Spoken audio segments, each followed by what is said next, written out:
gentlemen, welcome to Kingdom of Kodiak, episode 6. I am Kodiak, and with me today is Gideon Feralheart, Lord Gideon Feralheart. Gideon, how you doing today? I'm all right. How about you? I'm good, man. It's been a long time. Haven't seen you in a while. Yeah, haven't seen anybody, though. Yeah, right. All right. Well, Gideon, you're here to talk to us about Paragon Warrior. But before we get too far into that, we have to get to the bare necessities. Sorry, Sin. So first, Gideon Feralheart, the name, where does it come from? So, it took me a long time to pick a name, actually. When I first started out, I used Fang, F-A-N-G, as a lot of my online, like, small tags and stuff. Mm-hmm. So I just signed up as that until I figured it out. Gideon took me a little while. I took inspiration from the Magic Planeswalker. He's probably like my second favorite Planeswalker, so Okay. I really like the name. And Feralheart was actually given to me during an event. I kind of explained my backstory to somebody, and then they just dubbed me like a surname, and I was like, "That's cool, keeping it." Surnames are a big deal to me, and we've talked about this in the past. I'm always interested in the idea of having a surname for my character, for my persona, but it's not time yet, I don't think. But that's awesome. I appreciate it. So, how long have we been playing the game? Um, 5 years now, as of February, I think. Yeah, all in Arizona. Yeah, Okay, cool. All right. traveled a little bit, but Well, yeah. I mean, we got to get the travel in. You know, got to do the travel thing. That's good. Uh, so when we bring people on here, we're talking about their favorites, their backstories, their classes and personas and whatnot. But we got to talk about their awards too. What award have you received that you're the most proud of? um, it's a little bit of a toss-up. So I really enjoy my Ulfedin title, or Ulfednar, that was given to me by Balder. It was when he launched his champion challenges, and I grinded out a ton of champions challenges. I think I completed them for 5 different classes or so, which he did not make those easy. I was No. devoting battle games to them. I am sorry to all my teammates that I threw the game. It happens. I know when we were talking off camera, I was like, yeah, I was interested in doing that because I was really hoping myself to get to work towards a title there. But man, there's Yeah, only so much you can do inside of a battle game to. But that's great. And you said you did like 5 or 6 of them at that yeah. point. That's And coincidentally, crazy. I'm wearing my my Ulfedin T-shirt. Didn't mean for that, but I was going to just ask shows you where my earlier. bias lies. Yeah, right. Well, that's good. Cool. So Paragon Warrior inside of our game, you have to most of the time you have to participate in battle games to get Warrior. I know there is some options with fighters practice and whatnot, but what kind of battle game or what battle game specifically would you say is your favorite? Um, it's kind of a difficult one because being a warrior is a class, so class battle games. But I actually prefer militia style ones just because, especially there's a sweet spot for magic. Like if you have 2 little players on the field, one wizard or one druid is going to mess up the entire balance of the game. But when you got 50 players on the field and there's 10 wizards or druids on each side, it's also going to be a mess. Mm-hmm. So in general, I prefer non-class games just because they're easier to balance out. Okay, that's the first out of this so far. A lot of what we've heard is objective based, uh, class ring the bell, stuff like that. But militia, it's a new one for the Kingdom of Kodiak, which is always looking for more diversity in its answers. So that's awesome. And the last bare necessity, you are a Paragon warrior. I've said that 5 times already. That's all right. You can keep saying it. Paragon warrior. Is that your favorite class? Yeah, it's definitely my favorite class. It was my first class, so kind of sentimental. Yeah. All right. You're new to Kingdom of Kodiak, so we do have some questions we have to get out of the way before we get into the Paragon and the Warrior for you today.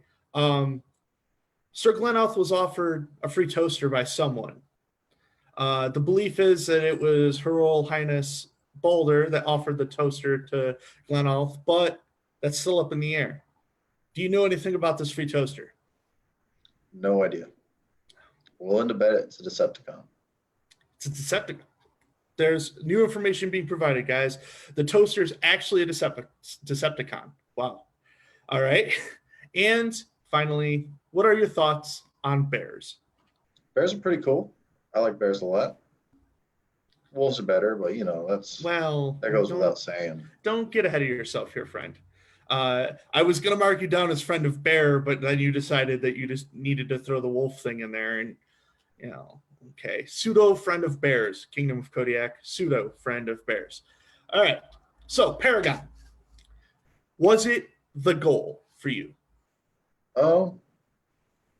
It wasn't. It didn't start out as a goal, and I never really strive to do it a lot. But at one point, probably, I don't know, 3 years in, I learned about Paragon Hood and decided not exactly to pursue it, but I did want to master my class. So I started working on making sure I knew the ins and outs of my abilities. Mm-hmm. And between that and just Warrior being the class I like to play, it's kind of what I most personify. It just kind of happened. So when you say personify, is this something where while you're playing and while you're Gideon Feralheart, you're like, my persona is a warrior? Yeah, basically. Okay.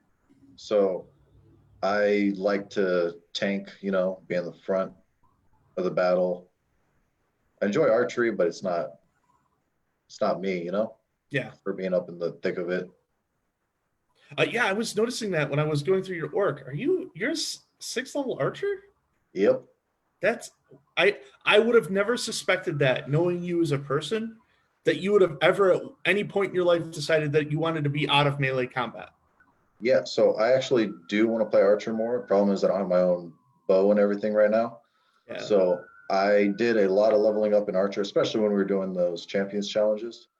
I would borrow our resident archer's bow, so we'd trade it back and forth between battle games.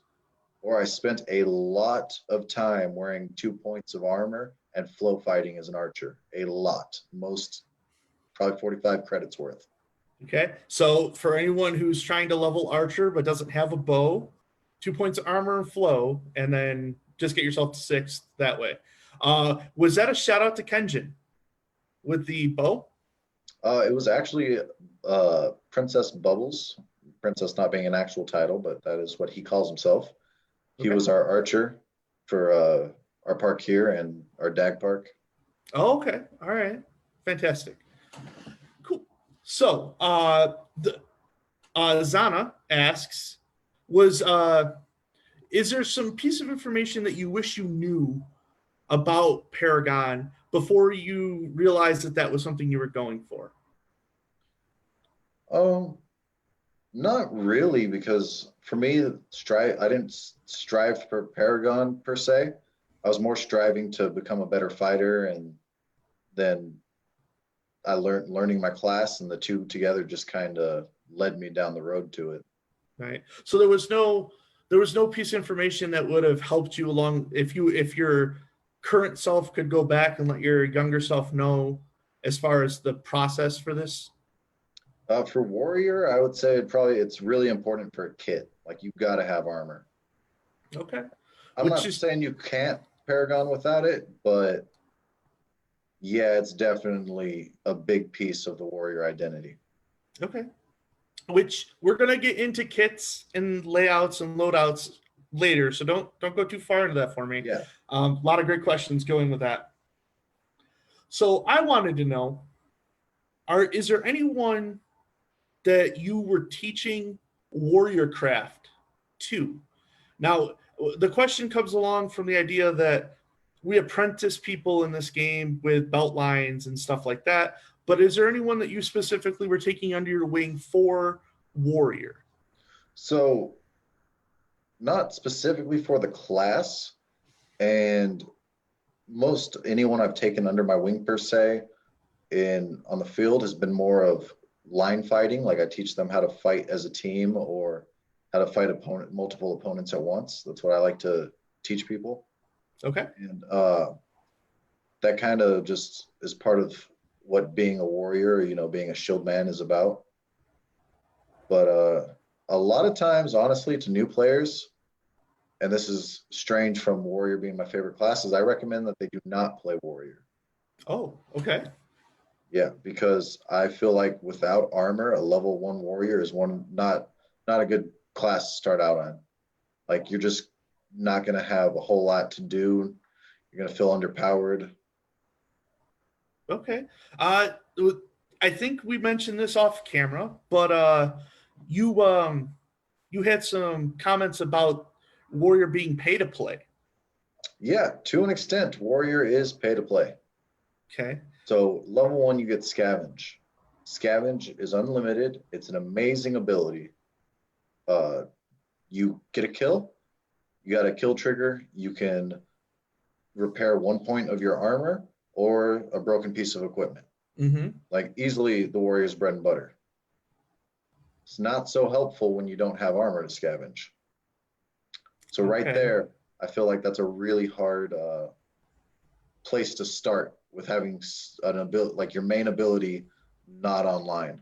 Like it's kind of Right. like not having a good ability at level one. Whereas if you try barbarian first or even monk, you're immune to magic. Like no verbals, just done straight out the gate. Barbarian, you get a lot of immunities at Yeah. level one. So I just think it's not a great starting point without any kind of armor. There are some ways around it. Like if you have a druid can give you armor, and then you can use scavenge on that magic armor, and that's a really fun thing to do. But there's not a lot of times where I've had druids to just keep me armored. So you would put this in the realm of the archer, where essentially you have to either have the equipment coming into the game or play a different class or maybe even a different style before the equipment comes to you. Yeah, Yeah. yeah. Okay. Archer's kind of the same way. It's All right. more of a gear intensive class. And with warrior, it really comes about too. If you look at getting the most out of your class, and when I say that, I mean 6 points of armor, because Mm-hmm. warrior's the only one who can go up that high. It's expensive, like real expensive for a suit of plate mail, or there's a couple ways to do it. Uh, Personally, I have a set of brigandine. Don't know if I said that right, but we're gonna move on. Uh, and it's all metal on a thick, like padded leather jacket. Yeah. And even mine, depending on who's judging it and modifiers, can range from 4 to 6. Right. So it's a kind of a big deal. And that was, I mean, it looks cool. I enjoy my armor a lot, but it's also was one of the cheapest ways I found to get towards that 6 points. Right. And it was So still like $500. So so what class are you pointing people to? You said monk and barbarian. Is that where you're sending them? Are you like it go depends. play? I try to talk to them and fill out what they want to do. Mm-hmm. And if they want to cast, I kind of give them an overview of like what the different casters specialize in. And if they want to go melee, then usually I try to fill out what they want to do. If they want to be a little more ability oriented, I might recommend scout or assassin. But if they just want to swing stick, I usually recommend barbarian or monk. Okay. Zana asks, "Are you a cross gamer?" Yeah, so I used to play DAG, but all the West Coast has pretty much become Bell. And I love Amped Guard for the people and this whole like monarchy and award system we have set up. There's a lot to it, Mm-hmm. but there is nothing like shield kicking someone and seeing them go flying. I will tell That's you that. Like, that's the stories I hear from people who have done it. Is kicking someone's shield is just a different kind of game, like it is inside of the amazing. game. Yeah. Yeah. All right. So our last Paragon question, which is this one, I know we talked off camera about this. This is a deep question. Um, Gideon Stormcaller asks, is it possible to be a Paragon warrior without fighting? So this was the question I read, and I've been thinking about this for a couple days because it's an interesting question. Uh, I am not sure. If someone could do it, I would love to see it, like how they did it. Mm-hmm. It would definitely be a difficult one to pull off. I mean, you could everything that I would think a warrior would do off the battlefield kind of falls under different things. Like you could mentor people to be warriors. That would be a good step. Teach Mm-hmm. them the ins and out of the class. You could, I think, you could potentially be like the guild leader for warriors if you knew all the abilities, but you didn't necessarily play. Mm-hmm. Um, Warrior has a very limited kit. A lot of it focuses on armor, so that's a lot of getting hit. Mm-hmm. So I was maybe I could see somebody playing the objective as a warrior, maybe. Like if you stay in the back, shield your archers, just take projectile hits, uh, command people with your insult. Yeah. That's some things I could see a warrior doing, but there's just not a lot. You don't have a lot of access to ranged weapons to stay out of combat. Right. You could kind of act as a shield, but it's really, really difficult. So let me ask this, and maybe we can expand on that question a little bit. What is Paragon to you? What does it mean inside of that class? For me, it's definitely different from class to class. So for warrior, I do think it takes some degree of more fighting capabilities per se than other ones can, Okay. because casters are more about, you got to, as a caster, you have to know a lot more as far as spells and abilities and how they affect each other. Mm-hmm. Whereas warrior, I feel like it's more of a presence. Like you got to have that battlefield presence. You got to, like personally, when I fight, I think I'm more of a tank when I'm Right. in class games. I engage multiple people, try to protect my allies, things like that, draw aggro. So, on top of being sixth level and then knowing the ins and outs of your class, it's displaying those abilities, proficiency with them, and then it's a bit of battlefield prowess. Right. So of the classes, this would probably be the one where mastery of the understanding of the class is less important than the use of the class. Whereas if you're a wizard or druid and someone goes up to you and you can recite all the spells and give information and stuff like that, that might be a good way to get Paragon. This one, you have to be a little bit more of you have to be in the fray a little bit and show how to be a tank or be offensive, be defensive, be a hybrid.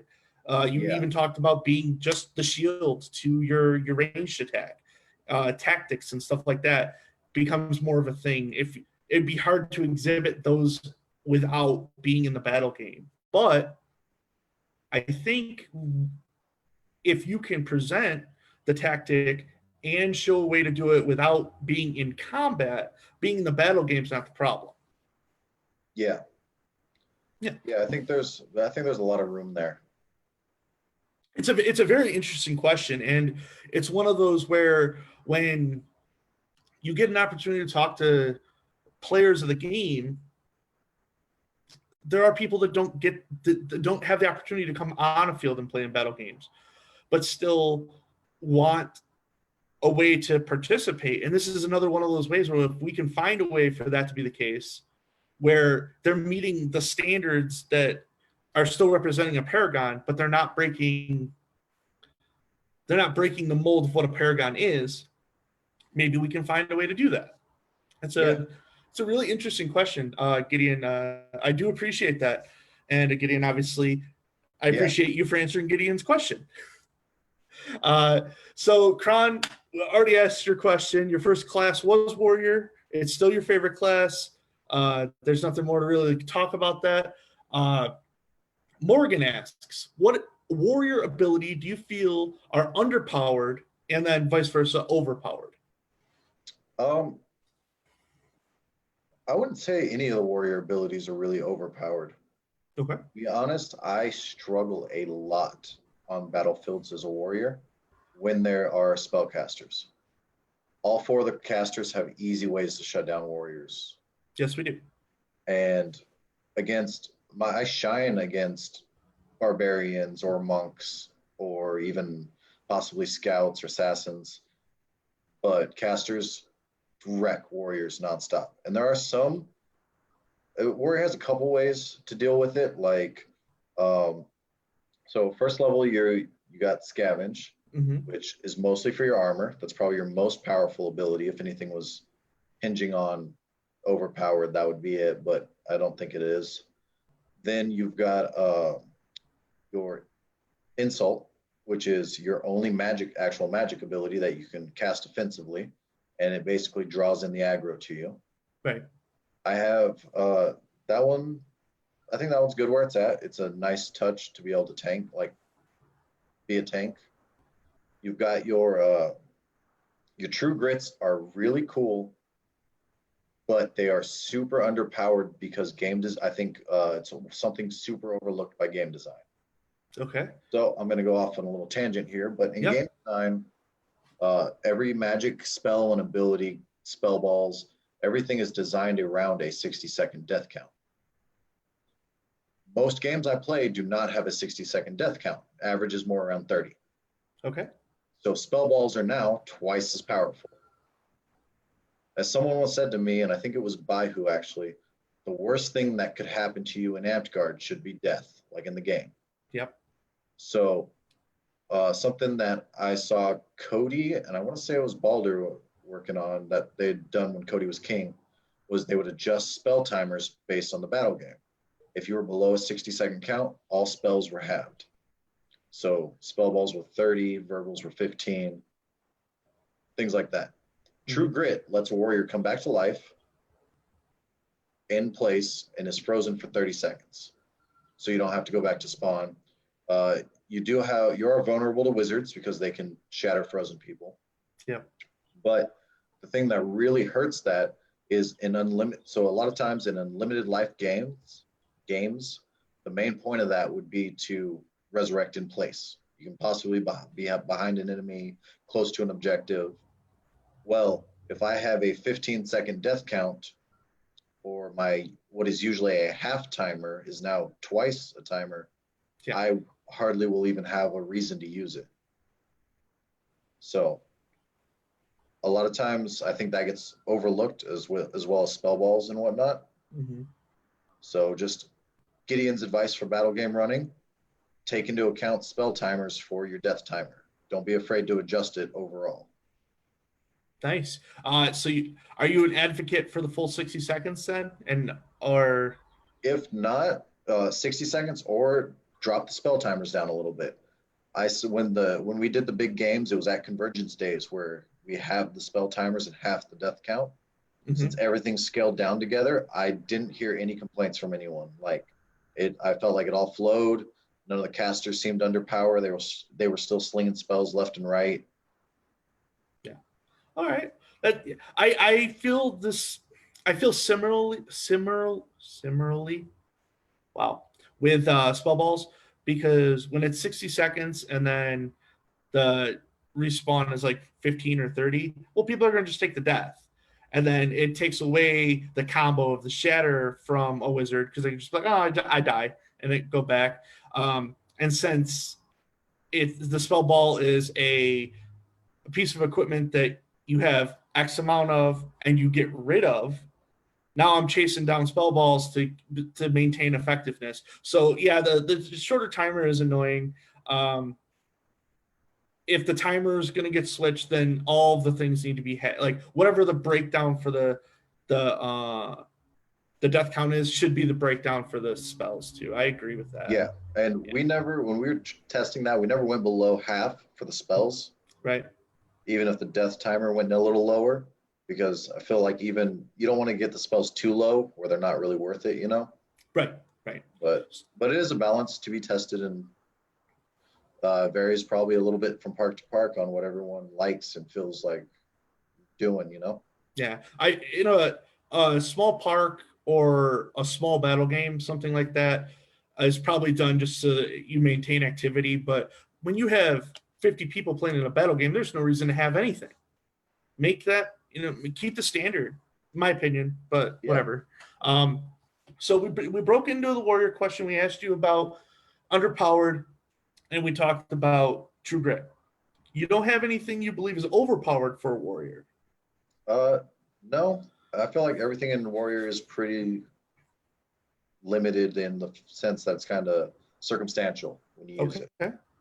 Like the abilities we didn't touch on, Harden is once per life, which is great because it stops like destruction arrows and uh, great weapons from breaking your shields. But it does nothing against magic. Magic still goes right through it, blows up my shield, all that fun stuff. Mm-hmm. You got your ancestral armor, which makes basically anything that would hit your armor instead of its normal effects does 1 point of damage. That's it. That is pretty great, especially when you're rocking 6 points armor and you can just laugh as the spell balls bounce off of you. But it's still limited. You get 3 of those per refresh, and that's Right. it. So you die 3 times and you lose that immunity.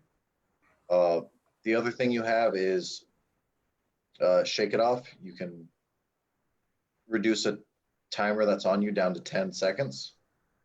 So that's really cool. You can, one tip for anyone trying to be a Paragon is make sure you combo that with your True Grit, come back to life, frozen for 30, shake it off. So now you only have a 10-second death count or frozen count after death.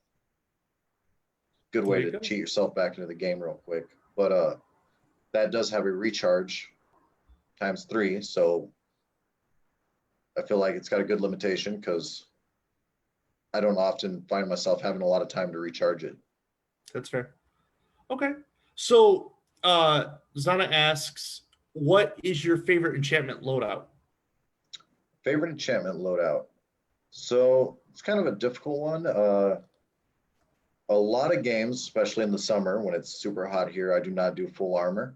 Mm-hmm. So a lot of times I'll just wear greaves or, sometimes a little bit of armor on my arms, but usually my chest stuff is my full kit's 40 pounds. So Yeah.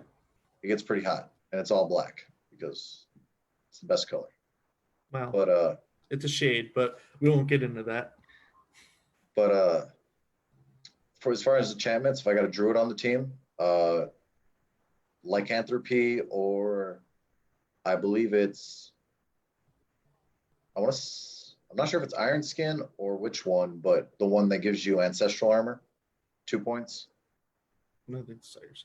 Yeah, so that lycanthropy, and then combo that with an immune weapon would probably be one of the best offensive loadouts because then I don't have to wear armor. I can just use the magic armor, which has no gaps in its protection. Right. And I can still scavenge that back to fix it.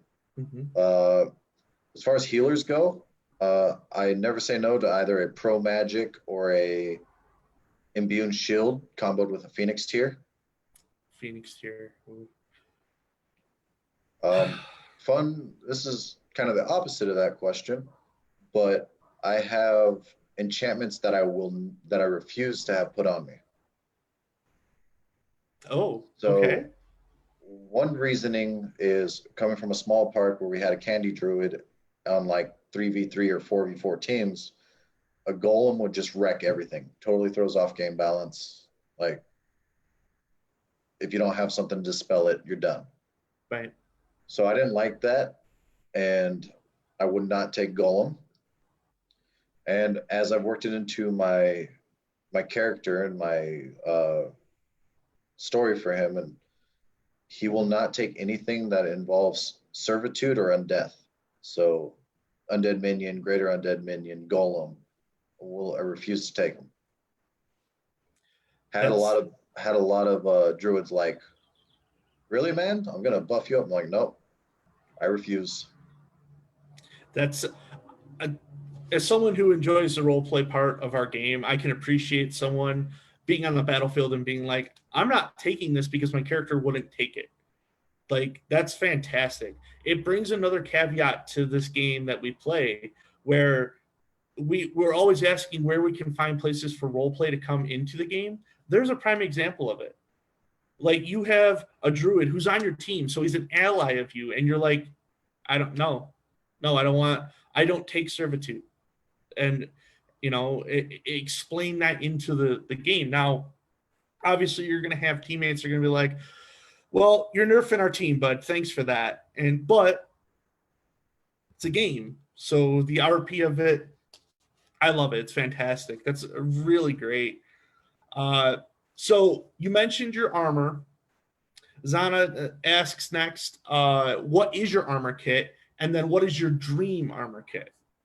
So my armor kit, I kind of explained it. It's all black, metal plates on like a thick, soft leather coat. And I have pictures of it on my Facebook if you guys look through my photos. I've got a couple sets of armor. I got a chainmail shirt that's in need of some repairs. That's why I haven't been using it. Recently picked up some leather lamellar from someone, but they were a little bit skinnier than me, so I need to untie it and retie it together. Right. So I got a couple different things I'm working on. As far as dream armor kits go, would be a fitted plate, like fitted full plate. Like, that's the ideal. And if it were up to me, like dream, it would be titanium, lighter weight, Ooh. stronger, which Cool. our game does not like, and that bothers me. Negative Yeah. modifiers for titanium. So You're gonna tell me that Jeff over there can point at me and kill me, but I can't wear mithril. yeah, that's interesting. We'll get into some adjustments for V9 that we can make down the road in this conversation, but that is interesting, the different materials and whatnot. I know I've seen Sir Francis come out in full plate twice since I've been playing. And every time he takes off his helm, when we're done, he's chuckling because he essentially just stood in the middle of chaos and was like, I don't care. It's super fun for him. He gets to, watch a bunch of people that are used to hitting a person one time, Yeah. and then being able to walk away from them because they're dead. So we throw a shot and hear point, and we're like, oh, a point. That's not good. I don't like that. Don't. Yeah. Hell, being able to wade through 3 or 4 guys and just let them hit you so you can get the kill shots on them is great. Yeah. The downside to that is casters, though. I've played a game in close quarters, and all my armor makes me a huge target. Absolutely. Yeah. I played like a 10-minute game where 9 of it I was stuck in status effects or respawning just because the enemy casters had me so pinned down, and that is not fun at all. No, if I was on the opposite side of the field from you, as a druid, I would have an ice ball ready, and I would try to come at your side so you don't see it, ice ball you, and then just maintain visual on you to see if you're coming out or whatnot. And you wouldn't play. That would be my goal. Would be for you not to be able to play, and that's really not a great way to play battle games. But I would be doing my job. Yeah. So that is what it is. If not you, I'm looking for an archer to shut down. Because I have a little bit of range with throwing a spell ball, and if I can hit an archer from 15 to 20 feet away and freeze them, it gives me an opportunity to then focus on people with armor and try to shut them down as well. But yeah, it's a huge target. It's heavy. You said 40 pounds on your kit. Yep. So, I mean, you're immediately having to stay in shape. It's this. So I just want to point out that this is the first week that Sacri's been watching these, and go ahead and you gave him a shout out in week 1. So way to do that. Sacri, use spell balls. I don't want to get into this with you again. I don't want to get into this with you again. For anyone that doesn't know, Sacri is a verbal caster, and he never gets them off because he stutters. And if he threw spell balls, he'd get more kills, but he doesn't listen to me. So that's what that is. All right. What is your favorite non-sword weapon? My favorite non-sword weapon.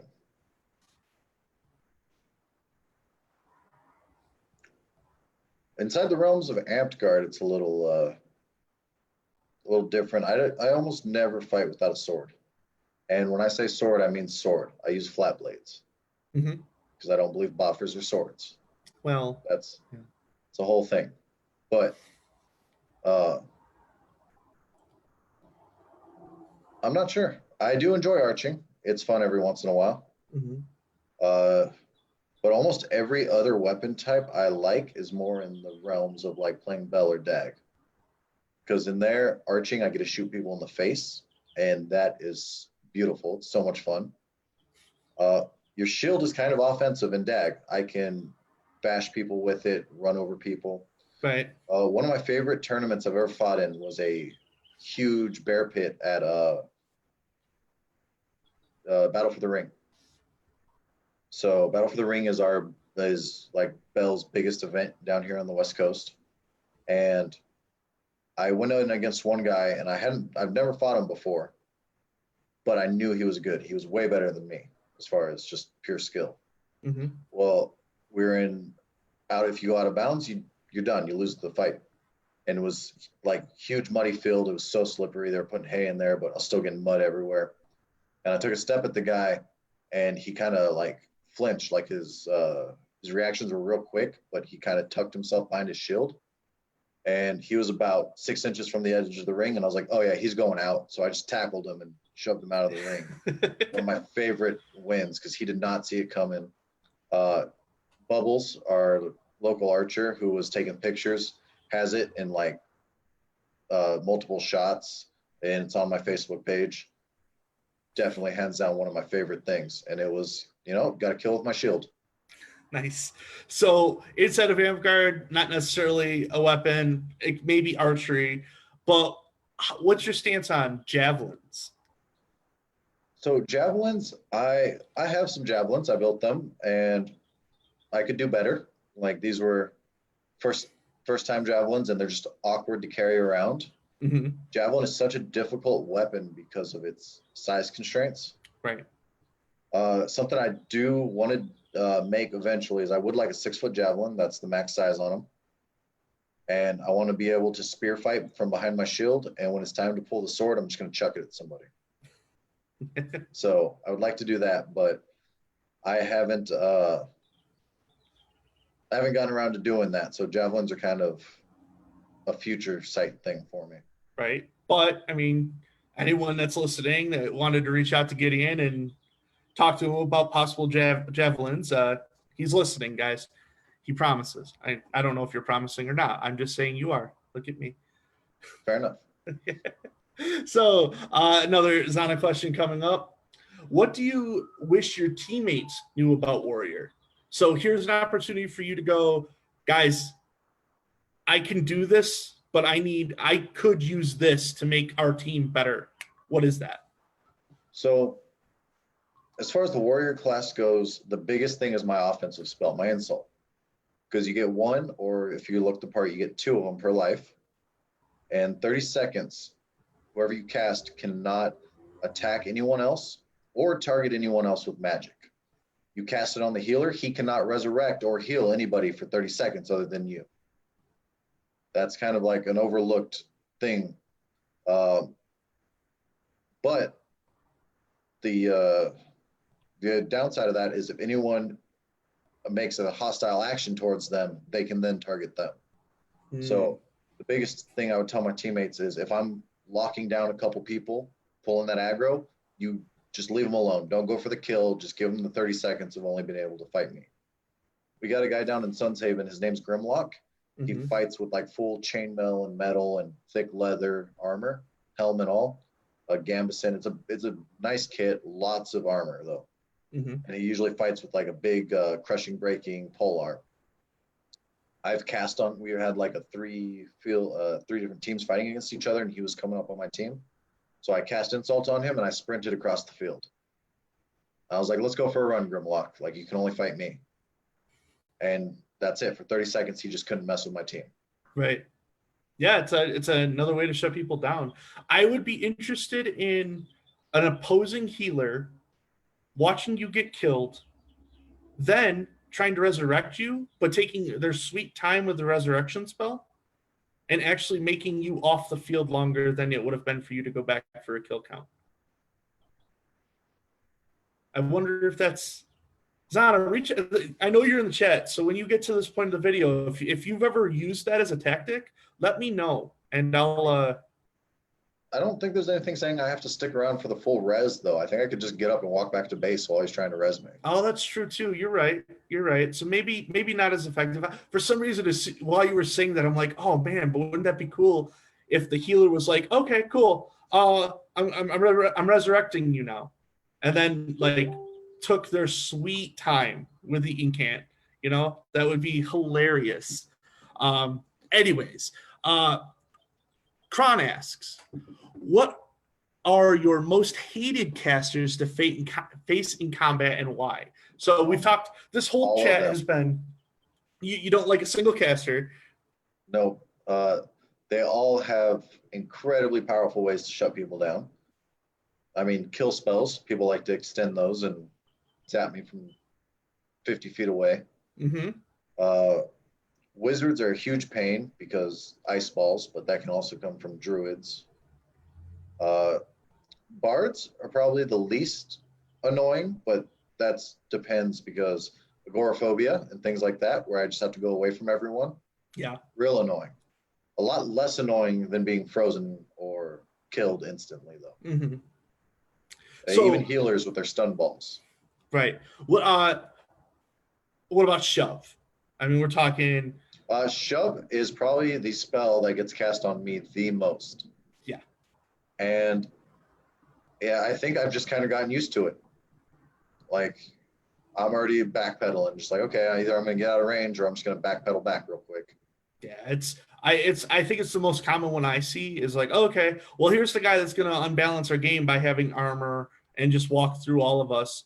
I'm just going to shove him and just keep shoving him until either I've died or the objective's been completed or what have you. Yeah. But of the list, you're saying Bard is the one that you're least worried about. Yeah, just because generally their spells are annoying and difficult to get around, but they still give me options of mobility. Like if we're in a big field and they're like, oh, you can't come near me for 30 seconds, then I'm like, all right, I'm going to go over there and fight them then. The exception being agoraphobia is what I think that one's called. Can't be near anyone. So shots fired at Paragon Bards. Come on here, Kingdom of Kodiak, and tell me why you're better than Warriors. Fun fact, the class I'm working on right now is Bard. And if I'm to Paragon and something else, I think it's going to be Bard. You're reading my mind because I was actually going to ask you that question if you were shooting for another one. But that seems to be fine because the chat is letting us know that we could be brothers today. Which we mentioned as soon as we started talking today. Absolutely. I am 2 months into no haircut, no beard cut from quarantine. Yeah. And this is just how I roll, guys. So yeah, we're aware. Thank you for pointing it out though. All right. Kron then asks, what class do you think Warriors do well against? Which again, we kind of talked about. And then what classes do they have synergy with? So synergy, that one's really open-ended because I try to think of team tactics and I feel like I have decent synergy with almost any class. So, for example, archers. I love having an archer on my team, and what I try to do is circle with my enemy and make sure that if they're going to look at me and pay attention to me, then my archer's aiming at their back around their shield. Right. Or if they're going to try to block that archer, then they're staring down me, staring me down, like in English. With casters, I can provide a buffer, try to just not let people get close to them. Of course, anybody that's willing to give me enchantments is a huge buff. Like, that's good synergy right there. I think probably Assassin is one I don't have a lot of synergy with because they tend to sneak around and be a little bit more. Yeah, they're a lot more loners. Individually based. Yeah. Yeah. Monks. So actually, what Piers is, my friend Finnan is his amped name. He's more of a Beldag fighter, but he does play amped guard with us occasionally. What him and I do is he's always my spearman. Like I block everything for him, and he just comes out from behind my shield and racks up a murder count. And Nice. he plays monk, and the reason is so he can have that great weapon and still be immune to magic. And then I only have to worry about protecting him from physical threats. So I think that's some pretty good synergy. That's cool. No, it's I know that there's been talk of having a shieldman and a spearman together, and whatever combo that turns out to be, because you can do that with a couple different classes. Having a sword and board healer with a spearman, because then if something got through, you could just So maintain shield and my whatnot. one of my aspirations is to get a healer to be like my shield partner. We both go sword and board, and they just keep me alive. Like I will protect them, and they res me. That's kind of my pocket healer status. That's Right. and imbue my shield because I love that enchantment so much. That's good. Cool. All right. Zachary asks, and I don't know if these are necessarily warrior questions, but part of the warrior class is Yeah, fighting. sure. So, who would you like to fight most, and who is your favorite person to fight? Um, Favorite person, that one's kind of a difficult one because there's a lot of I enjoy fighting. I love fighting a lot of people. Mm-hmm. Uh, Zoe out of Sun's Haven. I Mm-hmm. love fighting her. She's kind of the opposite fighting style as me. I fight a little slower and I'm more reactive, and she's super quick on the snipes. And her and I, for a lot of time, kind of go back and forth on like improving and getting better than each other. Right. So that's cool.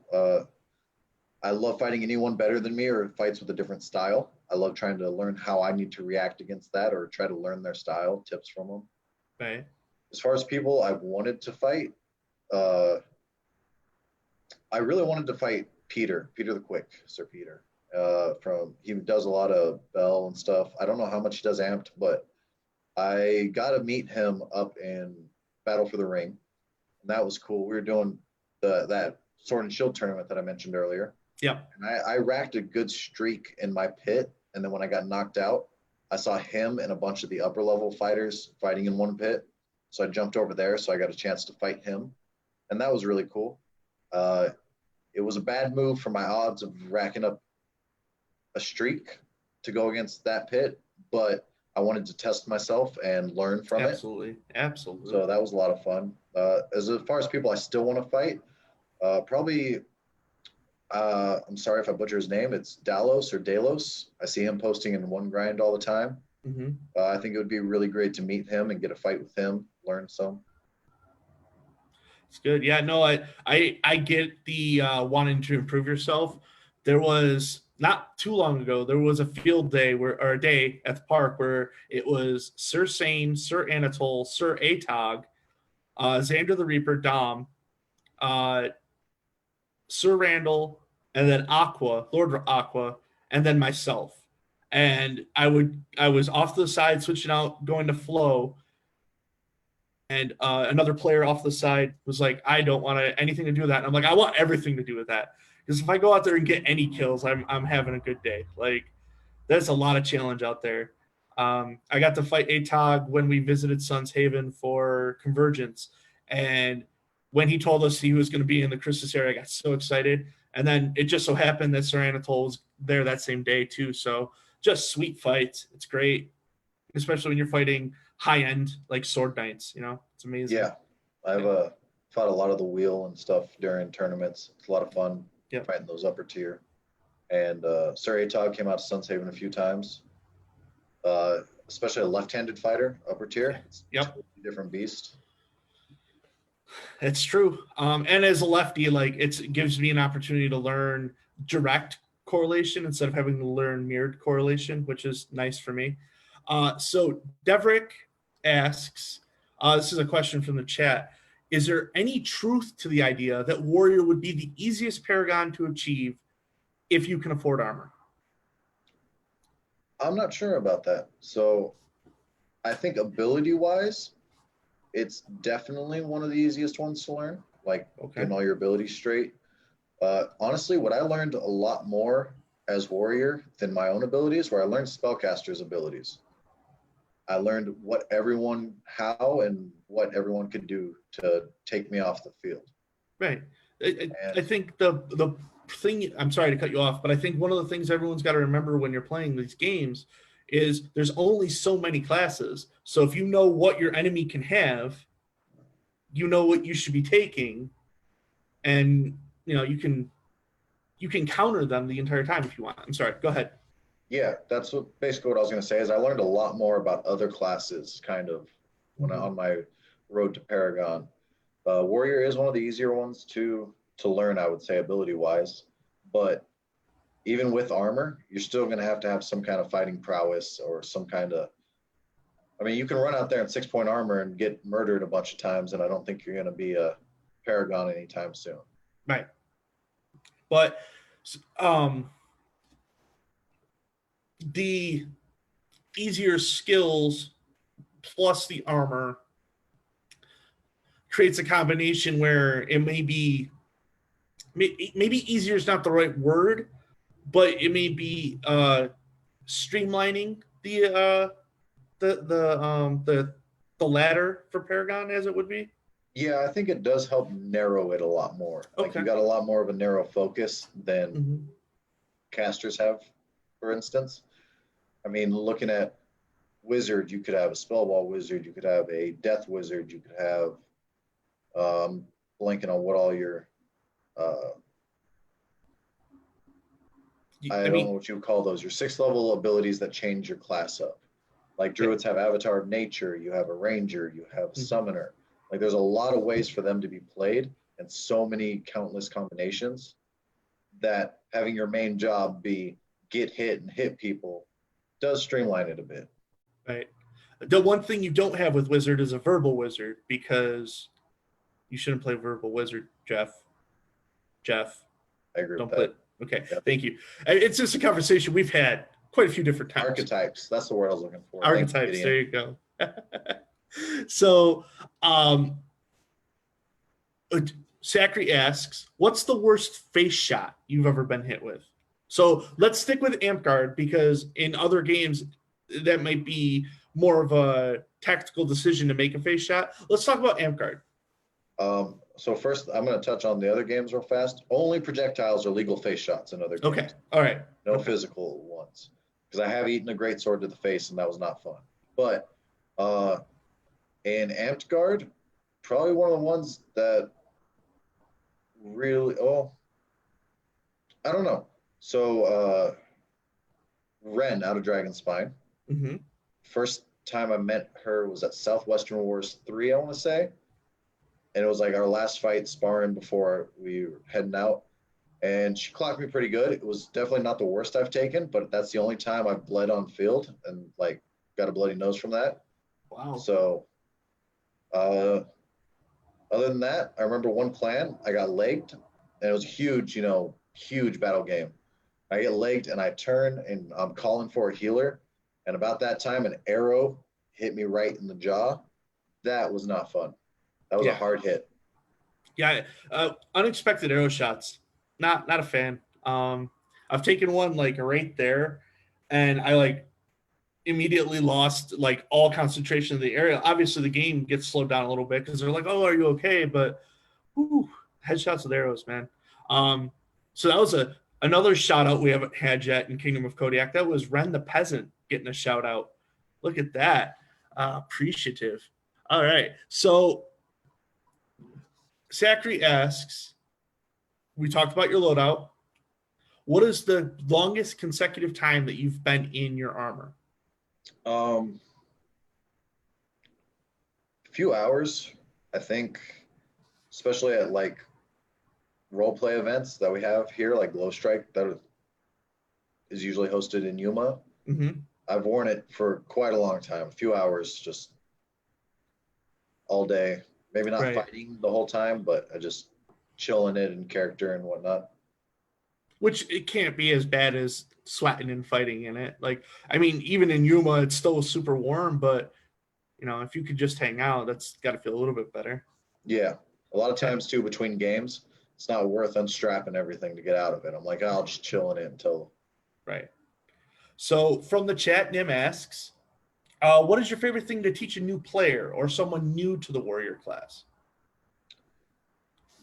So, like I mentioned earlier, it's a weird stance as a paragon, but for people's first times out, I usually uh, tell them just don't go warrior. If you don't have armor or someone doesn't have some armor to loan you, just don't do warrior. Just because I feel like it's an easy one to really not have a good first impression, especially against spellcasters. Okay. Um, if someone is like, "Hey, I want to warrior," I'm like, "Cool, I will teach you everything I can and everything I know." My first piece of advice is get armor. Mm-hmm. Get some sort of armor to be able to utilize your abilities. Doesn't matter if it's 1 point gambit, some form of armor, preferably legs or chest, just to start you out. So the we're gonna accelerate that question. The person has armor. They've come in. They're like, oh, I watched Gideon's video on Kingdom of Kodiak. I got to have armor before I can play warrior. I got my armor. It fits. I'm suited up. What is that first thing you're teaching them once they've taken on the mantle of playing warrior? Um, I like to teach, like, it's important. I know a lot of people. So I guess it's just time for shout outs from me. But Hunter out of Sun's Haven, him and Mm-hmm. I fight together all the time, doing a lot of teamwork. And he usually goes warrior, sword, and board, but doesn't utilize a lot of his abilities. Okay. And like one of the biggest things is just because you have armor and you're just tanking it out, don't forget that you have a couple things you can do. Don't forget that you can get out of a spell or that you can pull someone's aggro.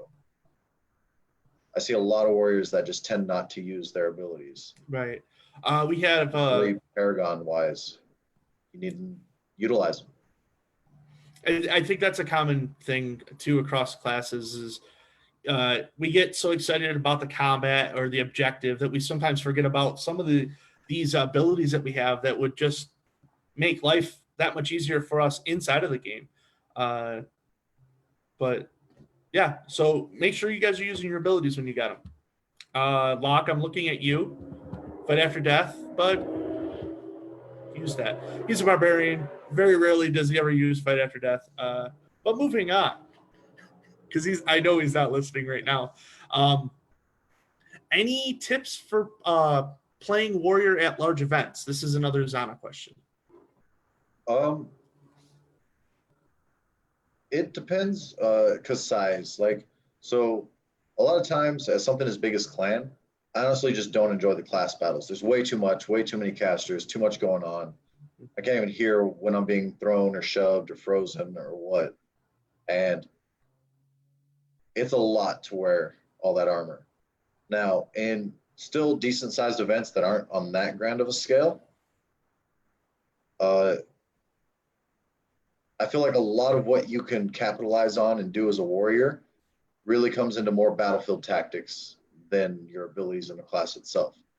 I have walked around like still in the play area, but you get shield walls that form and lines, and people aren't always aware of their surroundings. In 6 point armor, I've walked up behind a line and just ran down kills because they didn't pay attention to me coming. So my biggest thing would be to say, don't just rush into battle. Kind of check out your surroundings and Mm-hmm. see where you could be used the most. You got multiple bridges, don't just rush straight down the bridge trying to get kills. Maybe you should go to the bridge that's not heavily guarded or try to sneak around the objective. Right. I would think that has a lot to do with your confidence in your combat level too. Like if you're looking at the people going, I could take every one of these people, you might be going to that main bridge.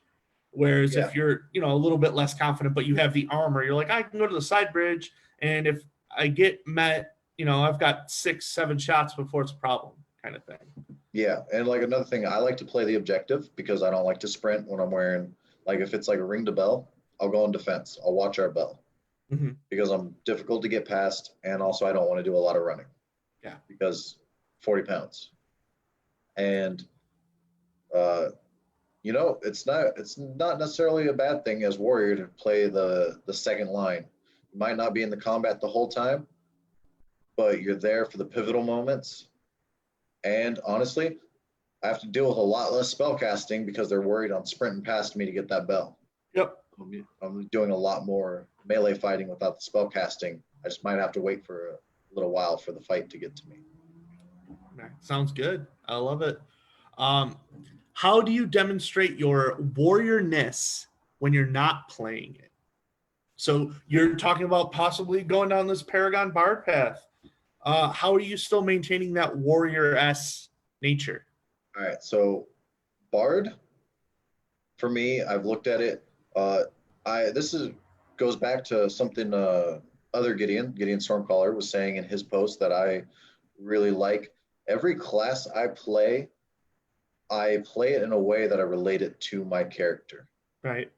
So, I mean, obviously, I am a 6th level monster. I went 6 levels to get to werewolf. I want to play a werewolf because Gideon Feralheart is a werewolf.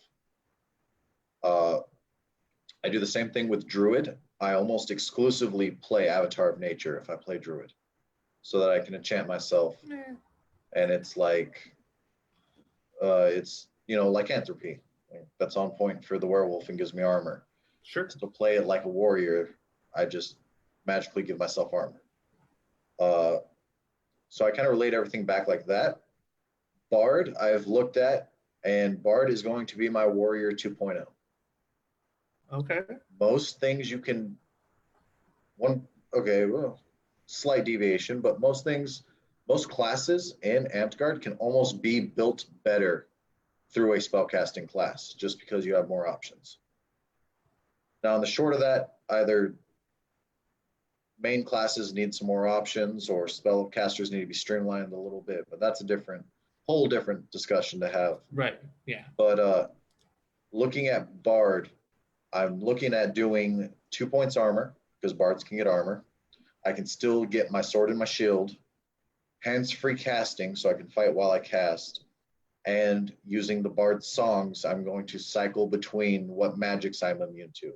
At 6th level, a Bard can get an Enlightened Soul as a monk, as one of their chants. So I'm still going to fight exactly the same, maybe a little lighter armored with only 2 points, basically as I do a warrior. But now I'm coming for you guys as spellcasters. Tired of getting frozen. You're still getting frozen. I'll find a way. I'll try really, really hard. All right. So what do you hope? This is the question. This is the one that we've been holding off on. This is your opportunity to voice all of your concerns about V9 as it comes up. What are you looking for in potential updates in the rules for V9? So as a warrior. As a warrior, yeah, I got millions of ideas and things I'd love to discuss with people. I mean, I don't know exactly how the rule system works. From what I've heard from some people is that committees get together and pitch like their ideas for the rules and then they get voted on, or what, or if there's one main committee. I'm still a little fuzzy on that, but you guys add me. I got ideas. Okay, let's talk. But as a warrior, I've got a lot of ideas that I think personally would help the class. The biggest one that I would like to see that some people might not agree with is like a natural armor for warriors. So something to fix not having armor at level 1 is, I think if you're wearing a purple sash, you should have 1 point of armor everywhere on your torso. Just torso. It's denoted by a purple sash. It would always be there, so there's no way to have confusion or not. You see purple, you got a double tap. Mm-hmm. You'd have that 1 point armor that would give you 1 protection from kill shots because it's your torso, enable you to use scavenge, enable you to use ancestral armor. I would personally make it natural 1 point, stacks with your armor to your class maximum. And I feel like it'd be a really easy change to adapt because everyone would know purple means double tap. And then out the door as a level 1 warrior, you're a little bit tankier, all your abilities are active, and I think it would be a lot funner for new people. That's interesting. I would like to see how people think about that. We had classes 2 weeks ago where we went in depth about all the classes and possible changes that could be coming with it. And I'm not sure that got brought up as like the sash for warrior just denoting a point of armor. Zachary does point out in the chat he can't see purple. It probably wouldn't help him anyways. So Jeff, shots fired, Jeff, bud. Jeff, throw a spell ball. Okay, and then it doesn't matter if they have armor. But also, as general advice, double tap everyone. You never know if you're coming up behind someone who's got an enchantment on. Right. Find ways to make sure that you're throwing in combo instead of just throwing a single shot, because people you turn away from someone and they're saying point, you're dead, and they're not. So yeah, that's I do have good one advice. Double tap for a V9 idea is for warrior. Level 6, you get ancestral armor. It's a little bit of your spell ball immunity, and it's what it's like it's your capstone. But honestly, if you're wearing lighter armor, like 1 or 2 points, or no armor, it's useless. There's a lot of games I go out as warrior, just no armor because it's too hot or something like that. And yeah, I could change classes to be more useful, but I would like to see a little bit more of the warrior being able to be played without armor. And one suggestion I would do with that is at capstone, kind of like archer, you get a choice. I would give warriors the choice between ancestral or immune shield. They get 3 immune shields. It gives them that same level of protection, basically, and it's comparable. Right. And currently, there is no class in the game that can imbue their own shield.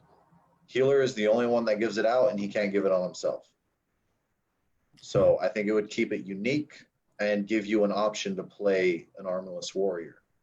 So ancestral armor with no worn, or worn armor with an imbued shield. That's the 2 loadouts we're talking about here. Yeah, so either you go heavy armor with your ancestral. I mean, you could still take immune shield if you prefer that method, but then when you're lighter armor or no armor, you have an option instead of a wasted ability. Right. Okay. I like that. I think both of those are reasonable things that should be considered. I don't want to give the Warriors a whole bunch of stuff because it's a lot of fun for me to shut you down. So, we'll figure it out, bud. We're doing great things over here. Yeah, I tend to think a lot into balance and I don't want it to be too powerful. I just want like quality of life upgrades for the warrior. Yeah. Well, see, diversify it out. The conversation keeps happening that nerf druid is the step of balancing the stuff. And guys, let's not be hasty here. We don't need a nerf druid. Let's just make everyone else better. I like druid a lot. Nerf golem. Nerf golem. Druid's not that bad. Golem is ridiculous. Mostly because it gives your enchantments like unlimited. Right. Whereas even something like Phoenix Tears only gives you 2 deaths and then you lose them. So maybe make golem a 2-strip thing like Phoenix Tears, where after a couple deaths you lose it all. Something like that. I think that would bring Druid a lot more into line, because most of what I see a Druid break the game is because of Golem. Well, then you're not mad at me because I don't use Golem. I play Selfish Druid, but whatever. All right, so we are through Paragon and we're through Warrior. That leaves us with the 2 goofy questions that we get every Kingdom of Kodiak.